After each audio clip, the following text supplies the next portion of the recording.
Hi everybody, welcome again to a program Judaism and the interests that we have in it, to those that want to learn or want to be, or those that are already committed, and we bring a lot of current events into the picture, also using quotes from our Holy Bible, the Torah, the only Bible that we have. So I hope you bear with us, and maybe we can impart some information and education, whatever. So if you have some time, let's talk. What's current in the news today is anti-Semitism, right? Anti-Semitism. And we can go back into the Bible and learn about anti-Semitism,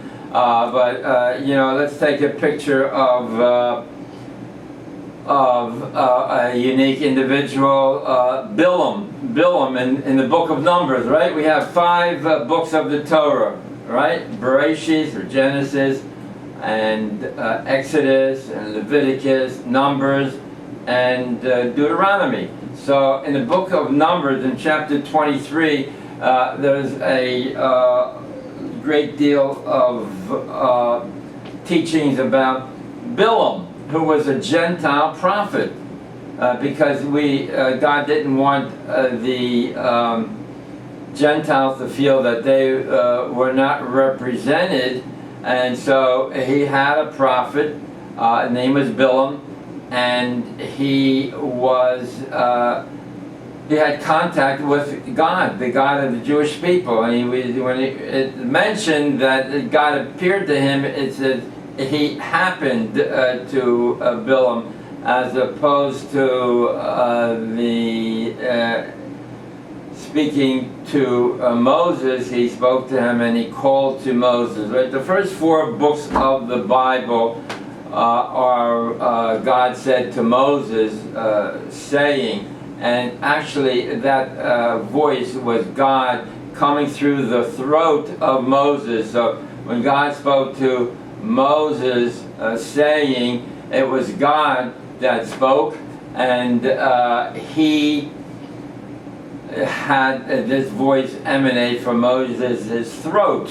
But in the book of Devarim, the last book of the 5 books of Moses, God spoke to me. It says over there on all the occasions that God spoke to me, being Moshe, and Moses in turn, like the other prophets, gave it over to the leaders of the people, or to the people directly. But it was first given to me, and then it was given over to the Jewish people. That was in the book of Deuteronomy, right? It's the last book of the Bible, of the written Bible, the 5 divinely given Bibles. There are 24 written books of our Torah, and they're called Tanakh. Torah, the acronym Torah, Nevi'im, and Kesuvim, other writings, right? So we have Torah, which is the 5 books of Moses, and the books of the prophets, and other writings. So we're talking about the book of Numbers, where God gave the teaching to the Jewish people as they were traveling through the desert on the way to Israel, the land of Canaan, then known as. So we're talking about anti-Semitism, and here we have the prophet Bilam, and he was approached by the king of Moab and the people of the Amorites to destroy the Jewish people, because they were coming over their land, and they were fearful that they would destroy them. And the king of Moab, Bilam, said to the prophet Bilam, right? They're very similar in names. That he would pay him handsomely if he would curse the Jews, and he told the king that he could only say what is in God's. I don't think it's coming out too well. So he could only say what is in what God tells him to say. So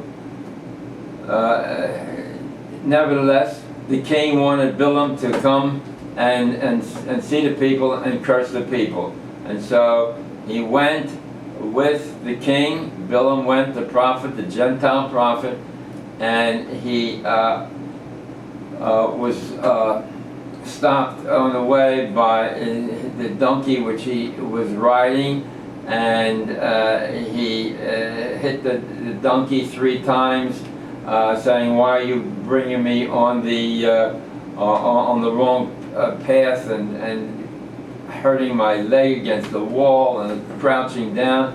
And the angel opened up his eyes and saw that Bilam could see the angel in front of him with a sword.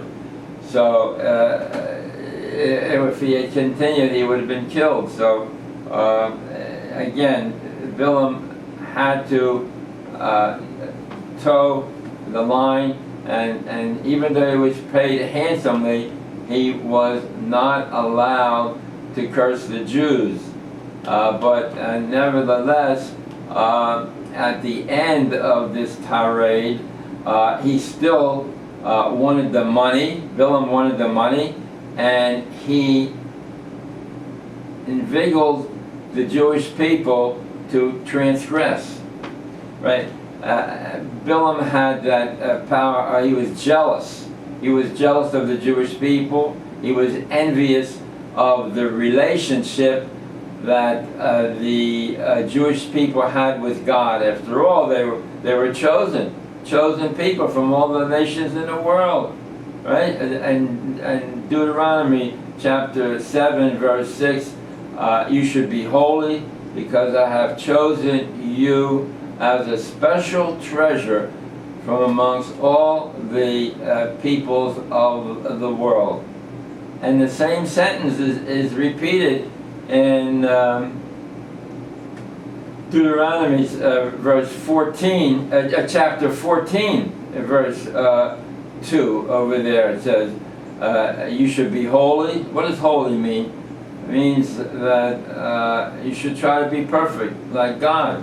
You should be holy, for I have chosen you as a treasured people from all the peoples on the face of the earth. So, I'm going to get a little tangential, so you have to stick with me. We're basically talking about anti-Semitism. And Bilam was going to curse the Jews. Somehow God didn't allow that to happen. So what he did, he had the daughters of Midian commit sexual intercourse and with the Jewish people, and the most beautiful, comely, and prestigious girls committed this act, and as a result, the Jews transgressed, and this is what Bilam devised, so that they will be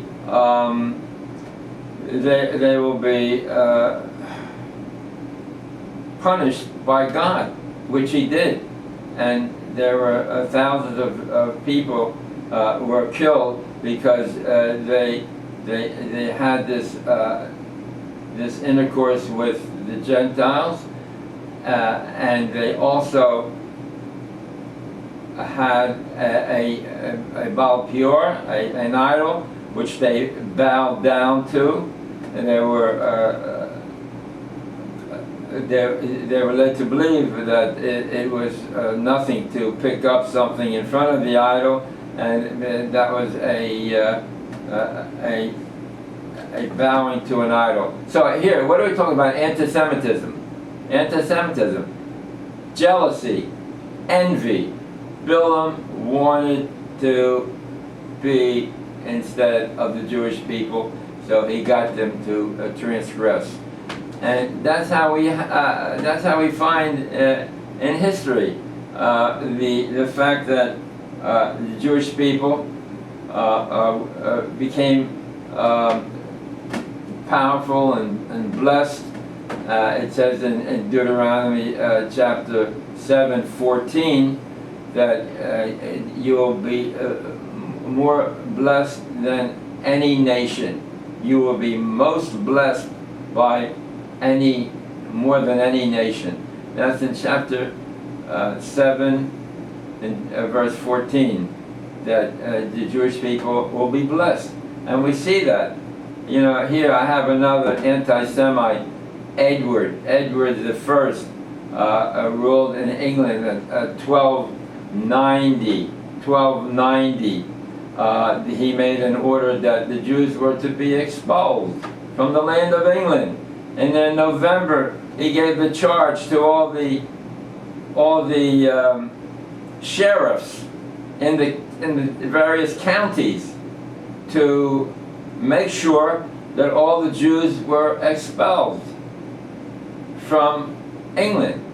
And that happened with the backing, of course, of the Church of England.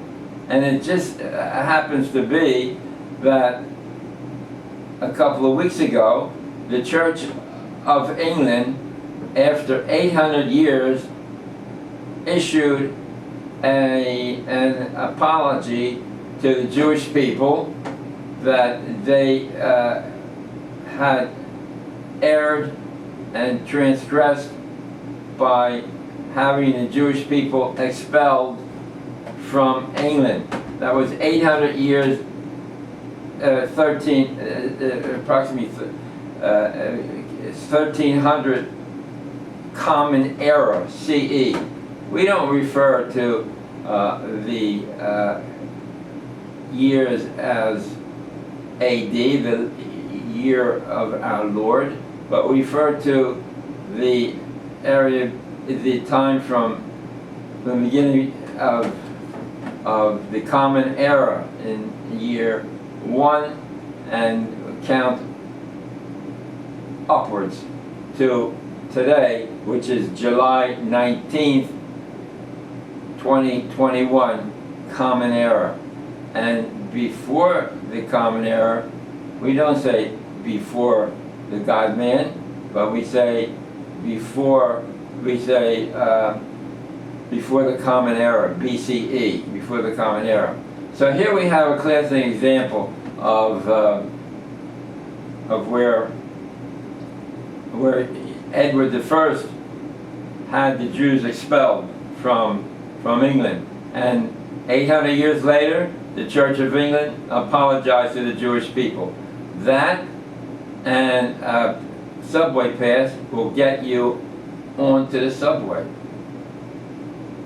So what happened 200 years later? Oliver Cromwell did away with the order and invited the Jewish people back again to England, where they have resided ever since in various numbers. So that's an example of jealousy and envy that the Gentiles have against the Jewish people. Wherever they go, they're blessed with success and a idyllic life of having basic food and clothing. And you know, in Poland, pre-war Poland, the population was 30 million total, where 10 million were Jews. 10 million Jewish people in Poland and they were basically decimated in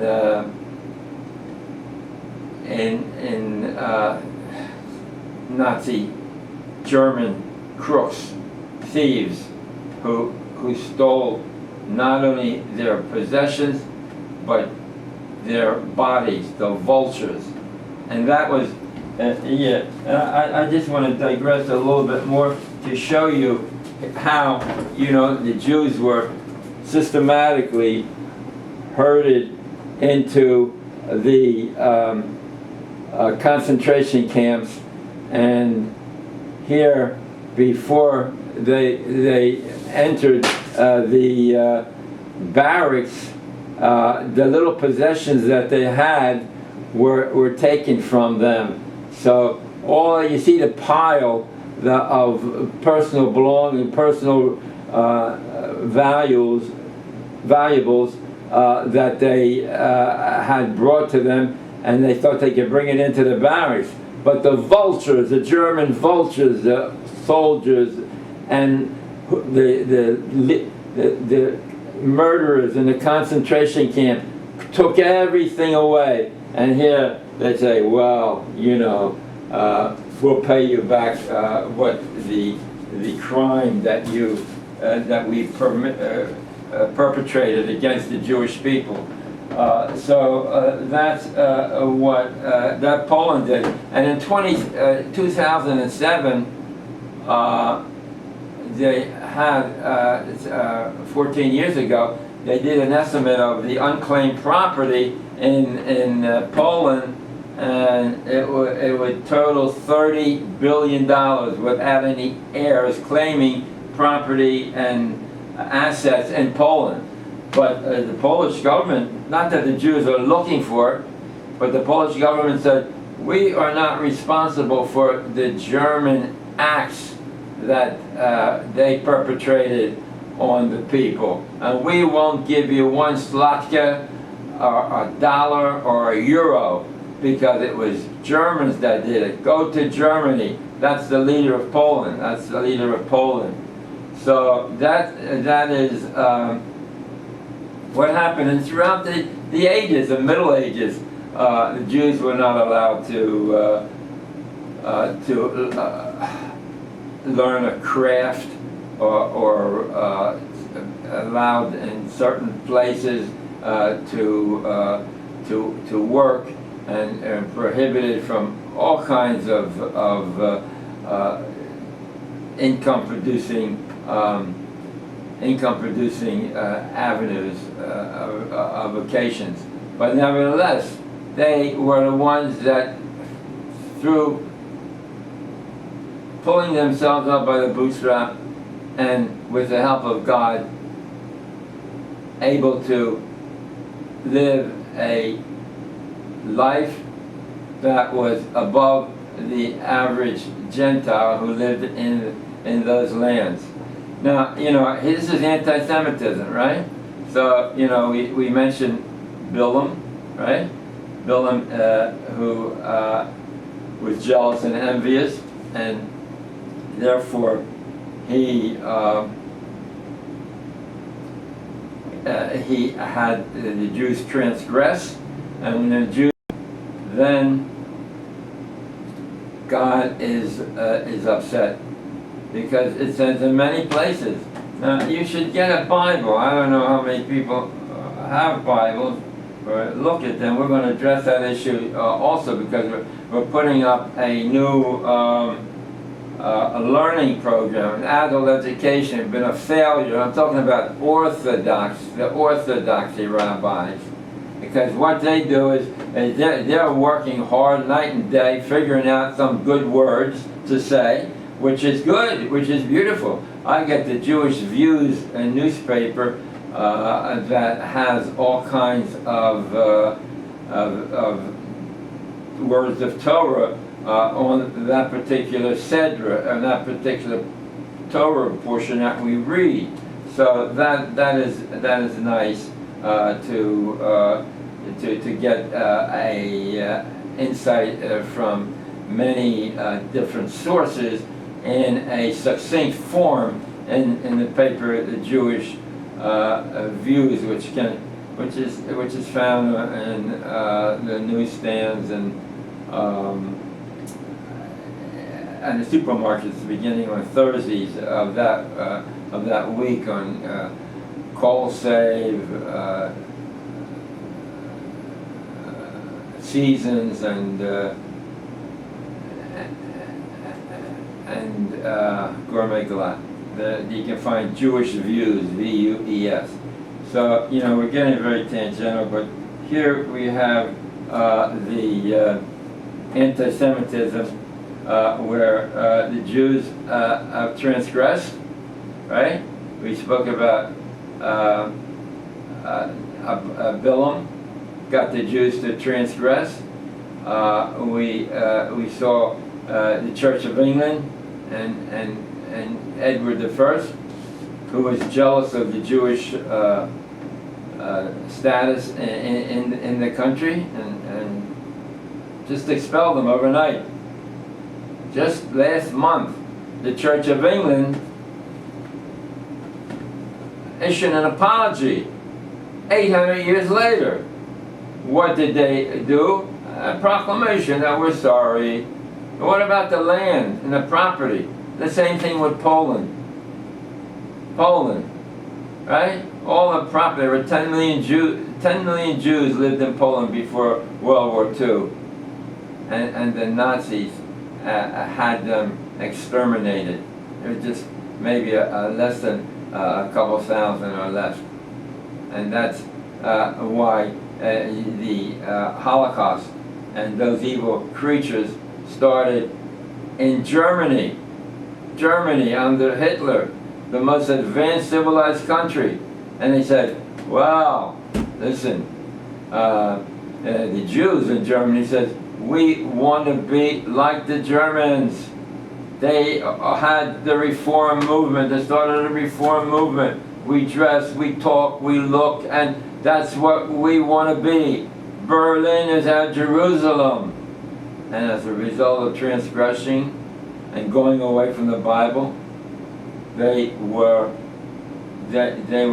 exterminated. The German Jewry. I'll give you an insight. There was in 1940 the Germans, the Jewish population. I just want to talk a little bit about reform before I get into that. But reform still has its roots in America. Ignoramuses that want to make things easy and flow with the general society, even though it says Jewish people are a nation that dwells alone. They should not be counted amongst the nations. And even in the United Nations, every country has a post in the Security Council that is rotating every month to a different country. But Israel is not allowed to participate in that rotation to sit in the Security Council. Who cares about it, We have a God that we want to entrust in. And that's what, and during the trial of trust, that everything is from God. And during the trial of trust, that's bitachon, belief, faith. And during the trial of trust, that everything is from God. And you have the concept of bechinam, contemplating God's phenomenon. Contemplating God's phenomena, right? Plurals, because we look around, and in Koheles, the book of Ecclesiastes, it talks about the wonderful world that we live in. But Solomon wrote, "Vanity of vanities, all is vain," because it's only a short, small picture of what the life is about. It's like the tip of an iceberg. That's what we see the present world that surrounds us and we're so happy to live with all these environmental and beautiful things that we see when we go outside, or the conveniences that we have when we're inside. All are from God, and they keep coming more sophisticated, and with pleasure we have on it. But it's like the tip of the iceberg. That's only this world. That's what Solomon writes in Koheles, right? The God that in 12:7, in Koheles chapter 12 verse 7, the soul returns to God who gave it. The soul returns to God who gave it. And that's what we see, the next world, which is below the surface of the iceberg, where we have a reward, right? Deuteronomy chapter 7:11. 7:11. What does it say over there? The Ramchal speaks about that verse, chapter 7:11. He says, perform the mitzvahs today. It says the word today. Perform the mitzvahs today and enjoy the rewards tomorrow. And enjoy the rewards tomorrow.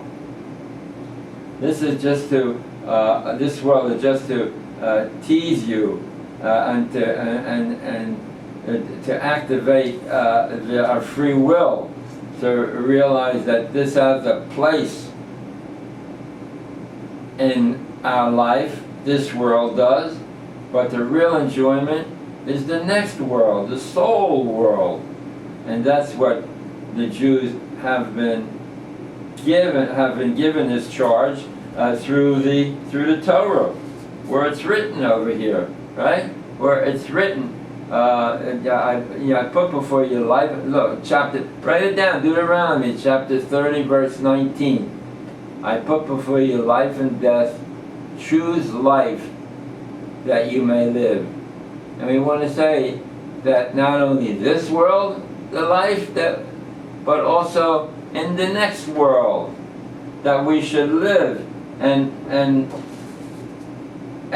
take in the rewards that we earned in this world. And this was given to the Jewish people. The Torah was given to the Jewish people. There are sources that say that they were given in Deuteronomy chapter 31 verse 24, right? God dictated the Torah to Moses. Chapter 31 verse 24. God dictated the Torah, the 5 books of Moses, to Moses, where he brought it to the Jewish people on the 6th of Sivan. On the 6th of Sivan, right? 6th of Sivan, he came down with the tablets and the written tablets, the written stone tablets, and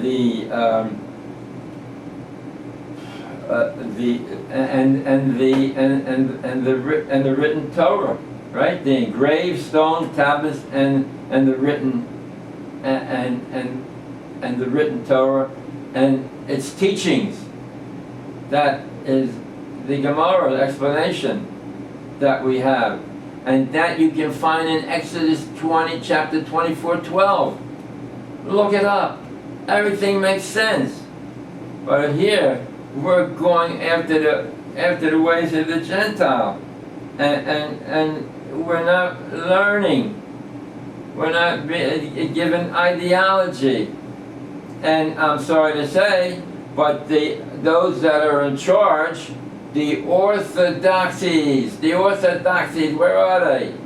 They're working, but they're not given over material so that it can be studied.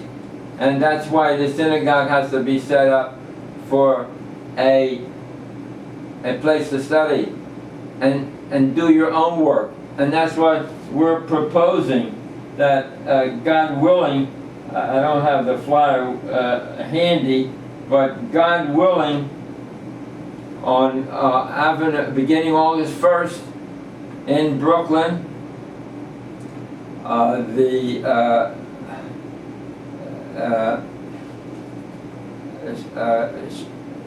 this congregation, Shivim Achim, right? The brothers together, congregation on corner East 16th Street and Avenue H and East 16th, from 10 to 1:30 p.m. Right? From 10 in the morning to 1:30. You'll be given, God willing, a Gemara, a linear Gemara in English and Aramaic, and you will be given footnotes in that book to study, and you work. It's not right that the rabbi should do all the work and then give it over to you 1, 2, 3. They spent a long time putting this all together. We have to do that. When I went to yeshiva in 1959, nobody would take me in. I'm from Delaware, right?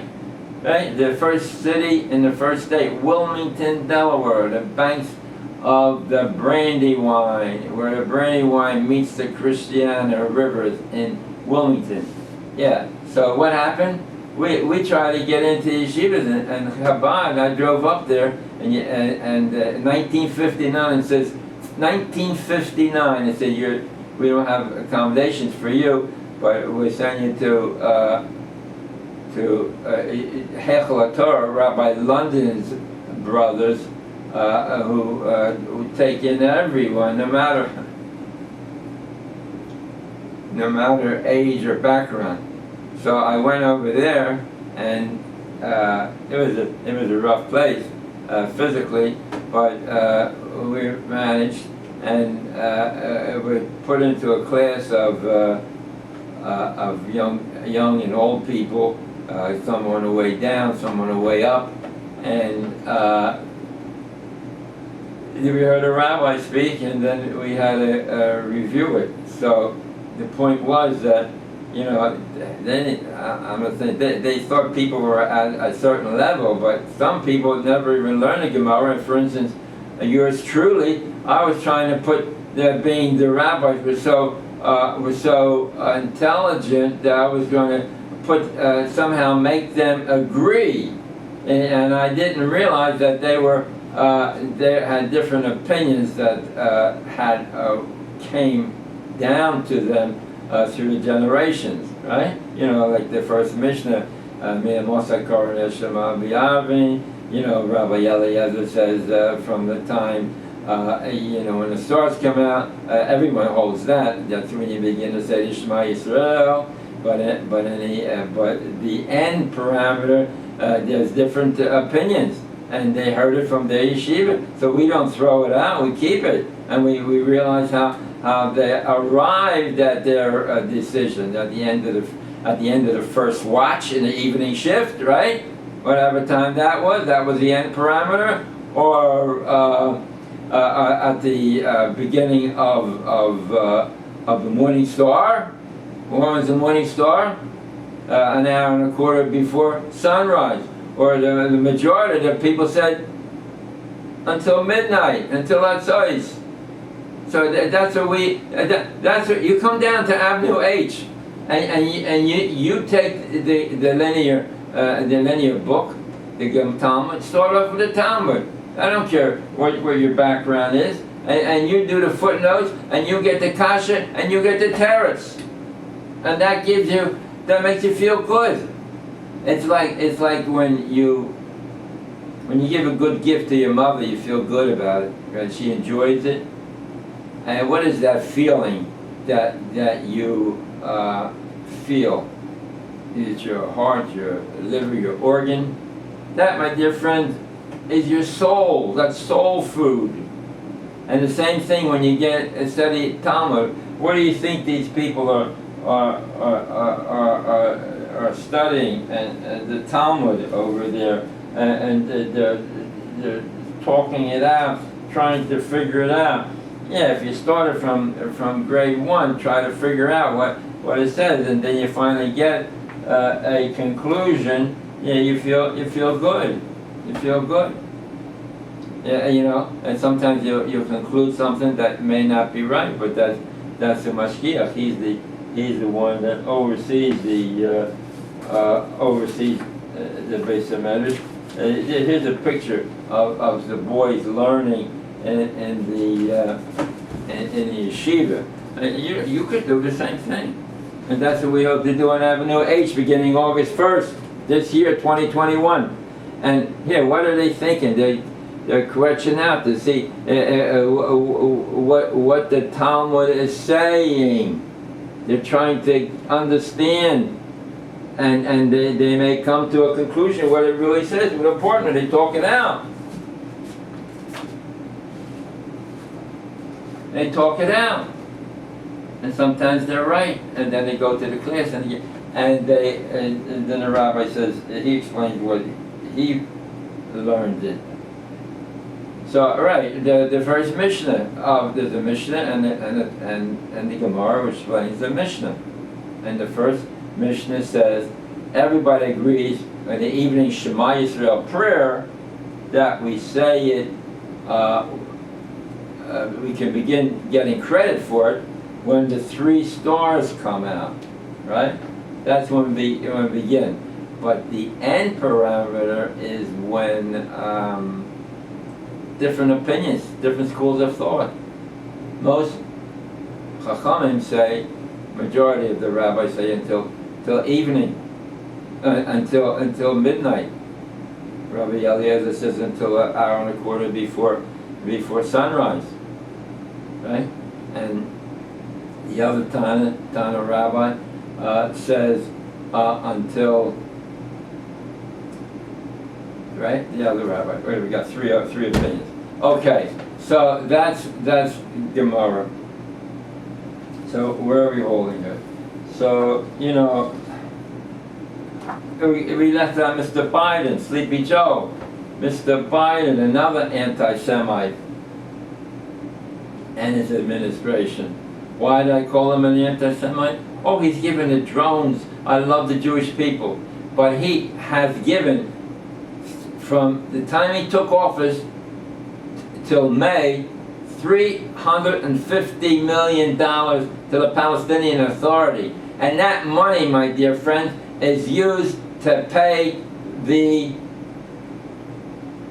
Arabs money if they slay, kill, slay and pay. Slay and pay. That's it. They slay and pay. $350 million to the Palestinian Authority.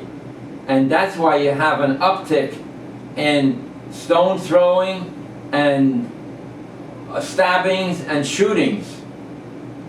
And the other part of the equation is that the Jews are not in a majority regarding the observance of Judaism. They're not in a majority yet. And that's why we have anti-Semites like Biden, who sends money to the Palestinian Authority so that they can kill Jews, and that's what they're doing with that money. They're not accountable. They don't know how America, what they did with that money, and it's probably Obama that's in back of all these, because Sleepy Joe, he's a Delawarean. He grew up in in Claymont, Delaware, which is over the border from Marcus Hook, Pennsylvania, which is a refinery. And every time you get near Marcus Hook, you know where Marcus Hook is, because it had 24 hours a day a stench from that refinery that permeated the entire area and went over as far as Claymont on certain days. And that's what he was affected with. I mean, the man is senile. Biden, would you believe it? That he can't remember anything. And his followers, his handlers, tell him what to do. Oh, he said, I forgot that my handlers will be upset at me because I took a question not from the ABC correspondent, but from someone else. And then, where was it? He was at the G7 conference, and he said, why don't you, to Boris Johnson, the moderator, why don't you introduce the South African president? And everybody laughed at him because he just said, introduce the South African president. He just introduced him. So Boris Johnson of England said, okay, we'll introduce the South African president 2 times. They all laughed at Biden. They put over 100 active generals, United States generals, signed a letter saying that they do not have respect for the commander-in-chief, Mr. Biden. They don't have respect for him. Now, what does that tell you? Where is all the hype in the press? It's all control. It's like Pravda before the war of Russia. It's all control, what they want to emphasize and what they want to talk about. And there are people calling for a cognitive test, but it dies down. Republicans don't know how to fight.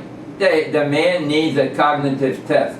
Well, listen, we're getting tangential, but the point is, under Trump, there are no caravans.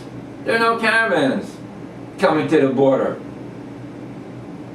because he just picked up the phone and told the president of Guatemala or Honduras, whatever it is, I don't want any more caravans, and they stopped it. Oh, but President Biden, what is he doing? What does he do all day? Yeah, he gets dressed up for the picture take. There's a signing. He has to work on taking out the pens so that they can come out easy when he signs the document, and he gets all dressed up, what suit he should wear, and take care of his German Shepherd dogs with the SPCA of Delaware. Oh, does he think he knows what's coming off? Not a clue. And the media doesn't say anything like that. He's a great guy. You give him a speech, and he sounds like he's terrific. Ask him a question of what he said or anything, he's out of it. He don't know what you're talking about. That's the President of the United States. And that could happen. And what is he doing? Today, this is July 19th, 2021.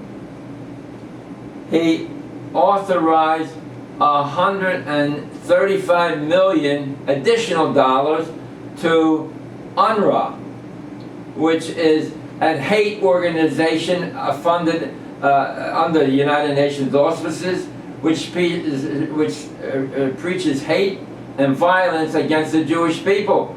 When the last war, the buildings that UNRWA occupied, not the one in Gaza, but the previous one, Sword Edge, they booby-trapped the clinics, and Jewish soldiers were killed. And they hid ammunition in the UNRWA buildings. Even the European Union came out and said they are a hateful organization. Yet Joe Biden and his handlers today, or yesterday, July 19th, 2021, authorized $135 million for that organization. Now, who is the anti-Semite? It's Mr. Biden, the biggest anti-Semite around. No matter what he says, how you should love your neighbor. Right? So, listen. Who else do I have over here? I have Biden, Billum, and Edward the First. There's a lot of anti-Semites in the world. But how do you take care of it? Very simple. Instead of funding all these millions of dollars in a chair for studies, all you have to look at Deuteronomy chapter 28, verse 8 and 9.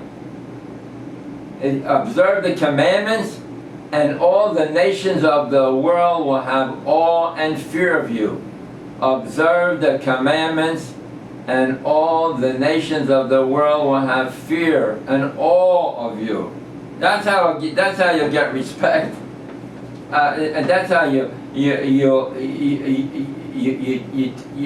give honor to your God, to our God, the God of Abraham, Isaac, and Jacob, who is without form, eliminating all the other hypocrisies. And 24:23 in Numbers, it says that the Jews will survive even at the cost of a man God. You know, when a man God comes along the scene, he either persuades you with words or the sword to join his movement, but not the Jewish people. That's what he says over there in chapter 24 in Numbers. That I will. What did he say over there in Numbers? That you know, the one power will overpower the next power, and then Assyria will overpower them, and then the Romans will come and they will overpower them. So that's the man God, or the Jews will survive the man God. And we're responsible for one another, for your fellow man. It says over there in 29, in Deuteronomy 29:28, God will be knowing of the secret transgressions, but it is up to you and your son to carry the words of the Torah to your fellow man.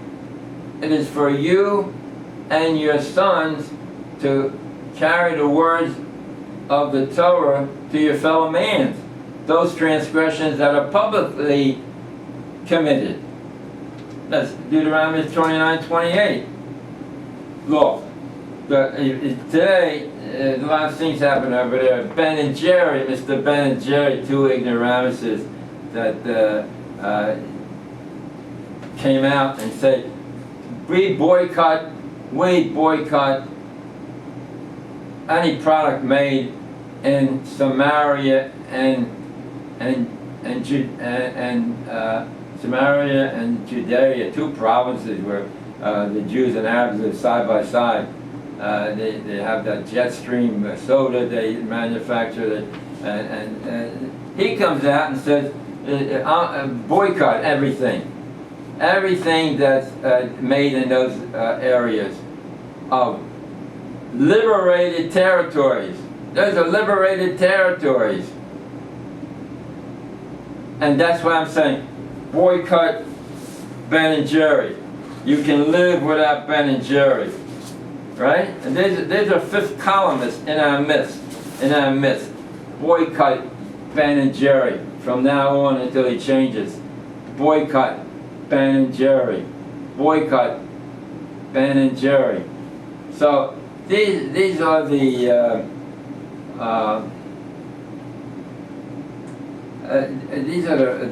roots of anti-Semitism. When our own people are not aware of the significance of the words of the Torah, and even the Gentiles. There are 7 mitzvahs of Noah, right? 7 mitzvahs that Adam was responsible for. That there's one God without form. 2, do not blaspheme the name of God, treat the name holy. 3, do not commit adultery, do not murder, do not steal, and set up courts, and be kind to animals. Those are the 7 mitzvahs. all are to follow. So there's a lot of people out there that are sitting on the fence. They realize that they had chachma, wisdom, right? And we pray every day that we have chachma, bina, daskel, that we should have insight, understanding, and intelligence, whatever that means, which equals chachma, wisdom. And we know that there are many Gentiles out there that have concluded that they are a minority, and when it comes to the realization that Judaism is the only belief that believes in the divinely given Torah. And when we talk about divinely given Torah, the borders of the land were given. The borders of the land were given to the founders of the Jewish people. And I'll tell you where you find them. To get a pen out there, get it out. Genesis chapter 15, verse 7. Right? And then you have Genesis chapter 26, verse 3. 28, verse 3. And Genesis 26:13. I don't know, it's 28 and 26, and then there's 3 or 13 in there. Again, 15:7 told Abraham, I'm giving you the borders. It delineates the borders. What the hell is Biden doing with his creepy followers, telling them that this don't belong to you and that don't belong to you? Who are they? Why don't he worry about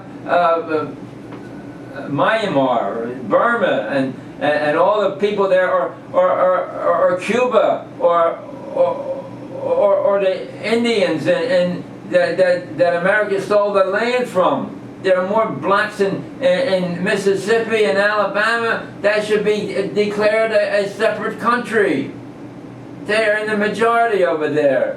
And what you did to the Seminoles, you took them out west, right? From the west, you took them into the swamplands of Florida. Into the swamplands of Florida, and you gave them a casino to have income. Address those issues.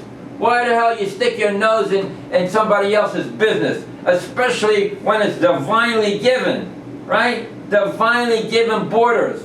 The borders are delineated in Numbers chapter 34:1, amongst other places. Now you out there, everybody out there, you're going to turn the program off. Tell your friends about the program. You look up the sources where God promised the land of Israel and its boundaries to the Jewish people, to Abraham, chapter 15, verse 7, to Isaac, chapter 26, verse 13, and to Jacob, chapter 28, verse 3. It's 26, 28, 3, and 13. Okay. So that's so much. These are the people that are guarding the borders, right? These are the borders that we will have. And even though we may be small, we ask God in Numbers that He should have mercy on us and give us strength to fight and live by the teachings of Your holy Bible, which we swore, took an oath to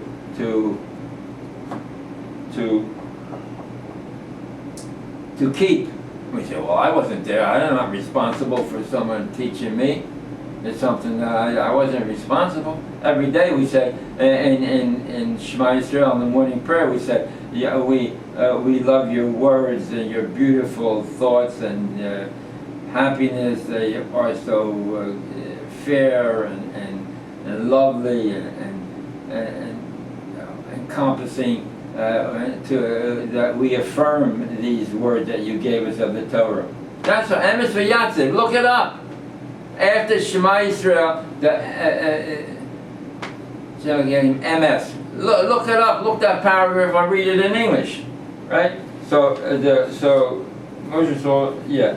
So Moses, you know, they had the Jewish people coming into Israel, right? The land of Israel, and they have, they were given additional lands of Og and Sichon Melech HaAmori, Og Melech HaBoshan. Those kingdoms were given to the Jewish people. And that's present day Jordan. You know, they get all excited if the Jews are around the Jordan River. But they're divinely given, they'll be given to us. But we have to fight for it. We have to show our emunah enduring the trial of faith. And things will work out. Because, look, here's a picture. The University of Delaware. Oh my Delaware. University of Delaware Chabad House. Chabad House. On fire a couple months ago. Who's anti-Semitism, right? On fire. Chabad of Delaware. Oh my Delaware. My beloved Delaware. For the sun is shining over my beloved Delaware. Yeah, so this is the congregation Sheves Achim, 1517 Avenue H, corner 16th Street. Corner 16th Street inaugurates self-taught Talmud learning program. And you can call up for details at 718-3388-442. So, yeah, so what happened? The Jews were coming into the land of Israel, and because they disrespected you, and because God wanted you to have both sides of the Jordan, He gave you the kingdom of Og, Melech HaBoshan, and Sichon, Melech HaAmori. They were given to the Jewish people. That goes into detail. And Deuteronomy chapter 2, verse 31, in many places it tells you the borders of that new area. So I told Moshe that you should go to the mountain, and yeah, you can't see it. You're not able to go into the land because of transgressions or whatever. That's a whole subject in itself. But you can look at the land. I mean, can you look at the land? Even when you're at the highest mountain, can you look at the entire land? But it just like Abraham said, Abraham, go outside, and God told him to count the stars.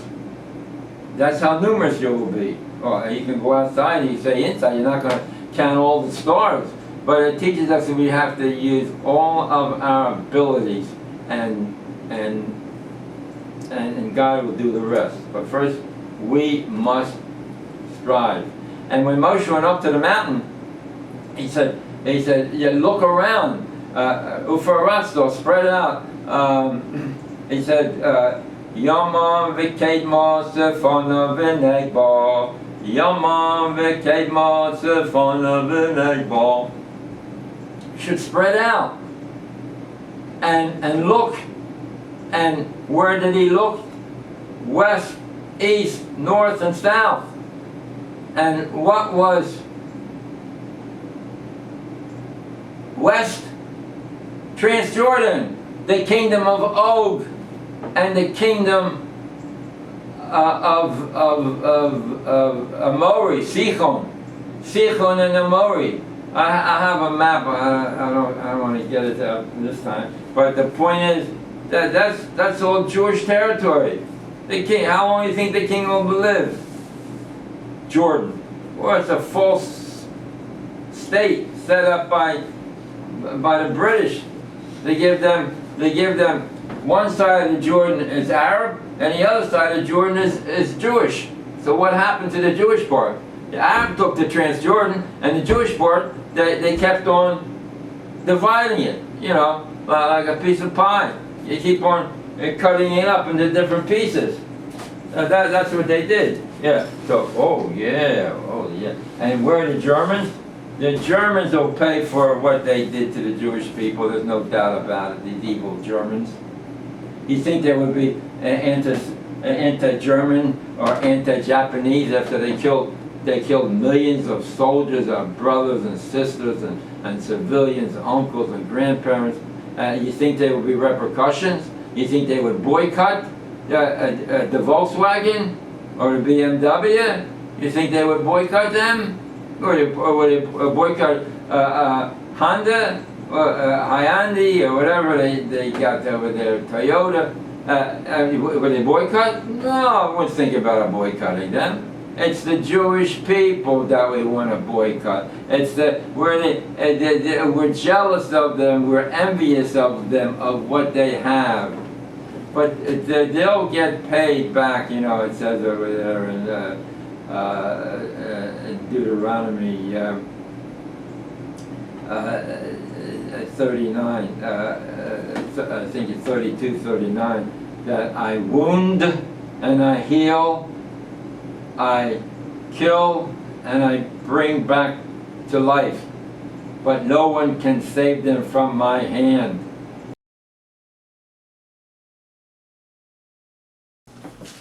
We have a postscript, a PS, to let you know we have an opportunity to be on talk radio in various cities.